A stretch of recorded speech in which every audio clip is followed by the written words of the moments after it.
In Washington state, Democrats passed an anti-police law. It's called Reimagining Public Safety. Jason Rantz is our guy on the West Coast. Jason, what exactly does reimagining the police officers' work? What does that mean in reality?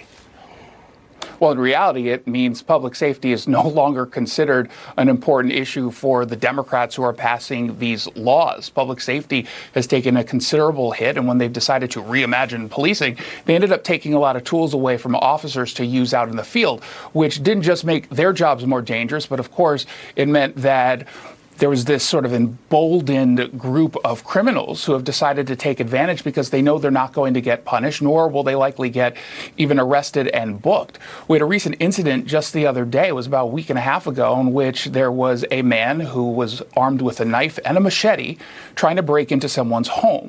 Now, officers were called to the scene. They had a canine unit with them, and they used that canine unit to subdue the suspect. However, the suspect ended up using that machete and knife to kill the canine unit, and the officers ended up shooting and killing him. Now, how does this connect to reimagining policing? Well, last year, Democrats in the state legislature passed a bill that banned military weapons, and they banned weapons on the basis of the size of the ammunition.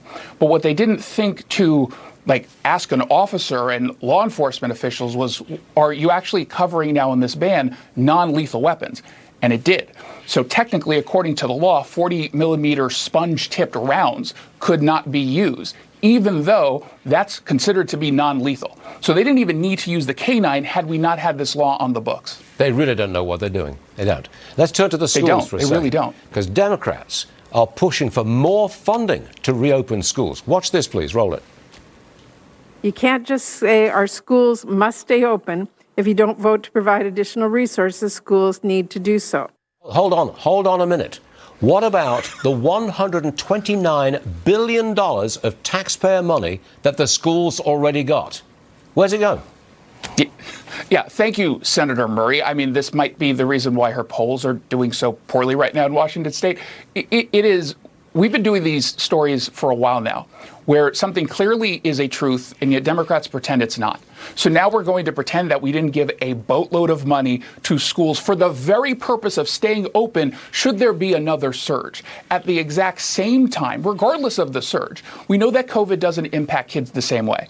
Unless the child happens to be very immunocompromised, COVID isn't impacting them in any meaningful way. That's what the stats say. So maybe we should be having a better conversation about holding these schools accountable and these unions accountable. We're starting to see a little bit of that. Chicago Mayor Lori Lightfoot, for example, going after the unions hard in the past week. I'm glad she did. I think it was more political than anything else. But Democrats have been beholden to these unions, and I do think that they've sort of been thrown back a little bit with how the unions have decided to respond to all the money that was just given to them. So I think that's why you're seeing a little bit of mixed messages in the Lori Lightfoot camp, but also in the Patty Murray camp. I didn't know that Patty Murray's polling was doing so badly, but now you just told me. Jason Rantz, thank you very much indeed. And then there's this. Thanks, Stuart. Novak